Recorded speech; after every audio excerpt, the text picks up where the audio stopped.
The name of this book is Kopeks for blintzes. Kopeks are money and blintzes is food. Chelm was a small town like many in Poland, except for two very important differences. The first was that the townspeople there were so foolish that they all believed they were the wisest people on the earth. Second was that they had 13 commandments instead of the usual 10. This is the tale of how they received 3 additional commandments.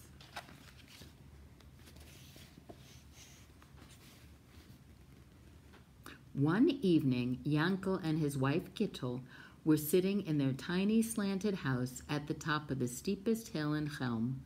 All was quiet. Their many sons and daughters were asleep. Yankel sighed deeply. Gittel asked, "What's wrong?" Yankel said, "In a couple of weeks it will be Shavuot. Everyone will celebrate Moses receiving the 10 commandments. Just this morning, the rabbi reminded us that because of the Torah and the commandments are sweet on the tongue, on Shavuot we should eat foods prepared with milk and honey. That means blintzes, but we can't afford the ingredients for blintzes."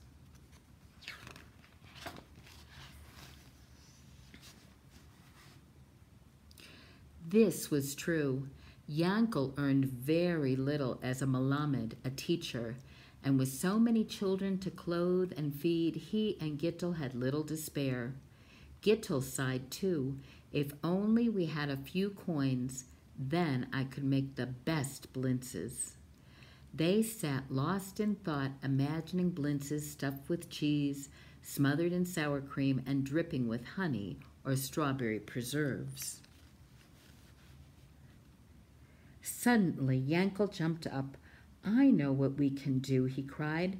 "Remember that old trunk that my great-aunt Fruma gave us as a wedding gift?" Gittel wrinkled her nose.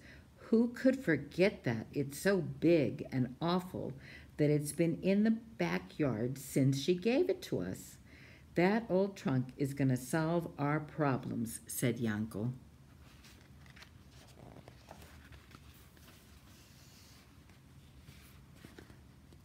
They ran to the backyard. Yankel examined the ugly, dirty trunk from all angles. Then he told Gittel his idea. "I'll make a small hole in the top of the trunk. Every day we'll each drop in a kopek. In a couple of weeks we'll open the trunk and use the coins to buy ingredients for blintzes."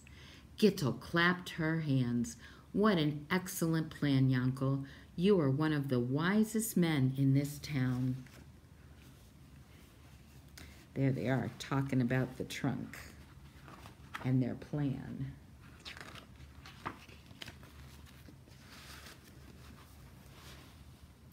Gittel and Yankel washed and cleaned the trunk and even greased the very squeaky wheels. When they finished, Yankel cut a hole in the top and dropped in a kopek. Gittel dropped in a coin too. "We'll be eating blintzes in no time," Yankel said. The next afternoon, Gittel fished a kopek out of her apron pocket and went to the trunk, ready to drop it in. But suddenly she thought, "Why should I put in a coin when Yankel brings home money from his teaching every day? Let him do it." So she put the coin back into her pocket.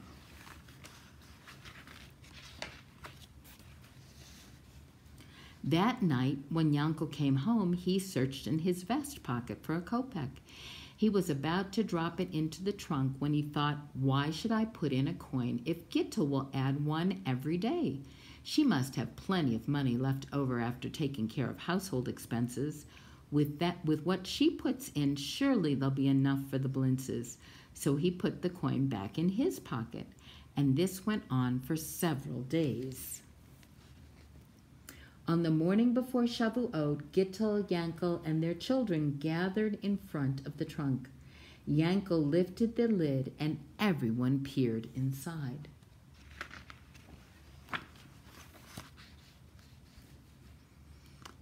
We've been robbed, gasped Yankel. Gewalt, Gittel wailed. Those thieves left us only 2 coins. But then, out of the corner of her eye, she looked at Yankel. Tell me the truth, Yankel. Did you drop in your coins? Well, no. I knew yours would be enough. Yankel's eyes widened. You mean you didn't drop in your coins either? Well, if you had put in your coins, we would have had enough, snapped Gittel. Yankel groaned. Now we won't eat blintzes, and it's all your fault. If you weren't so stingy, this would never have happened, Gittel yelled. She jabbed Yankel in the chest with her finger. He stepped back, tripped, and lost his footing. Help, he cried, grabbing Gittel by the apron as he tipped over into the trunk. Gittel fell into the trunk on top of him. The lid slammed shut, and slowly the trunk rolled out of the yard and down the hill.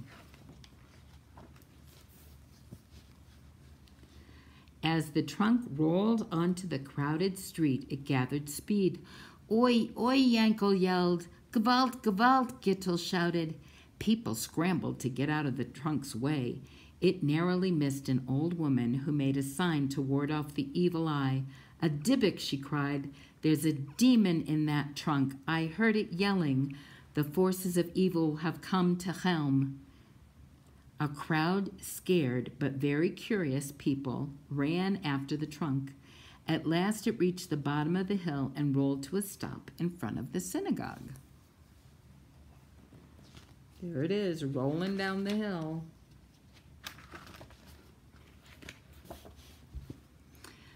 The rabbi who'd been decorating the synagogue with Shavuot greens looked up in surprise. He approached the trunk, heard the muffled sounds coming from inside, and as he reached out to lift the latch, a man yelled, "Don't touch it, Rabbi, there are Dybbuks inside." A woman added, "If they're let loose, we'll all be lost." The rabbi's gentle face paled. He reached for his prayer book and turned page after page looking for a prayer to banish the Dybbuks from Chelm. When he finally found it, he closed his eyes, swayed back and forth, and mumbled the words. The townspeople stepped back, just in case the prayer hadn't done its job. Ever so slowly, the rabbi opened the trunk and out popped Gittel and Yankel.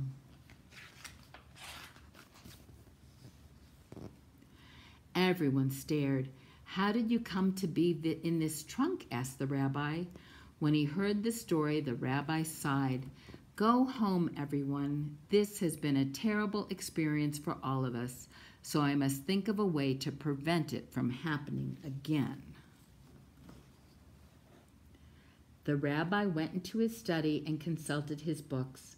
All night he searched for an answer. After a sleepless night, he made a decision. The next morning, during Shavuot services, right after reading the 10 Commandments, the rabbi announced 3 new commandments. They were written in big black letters on a board and placed at the entrance of the synagogue. The first one, "Thou shalt allow no melamed of Chelm to live on a hill." The second one, "Thou shalt allow no melamed of Chelm to make blintzes." And the third one, "Thou shalt allow no melamed of Chelm to own a trunk with wheels."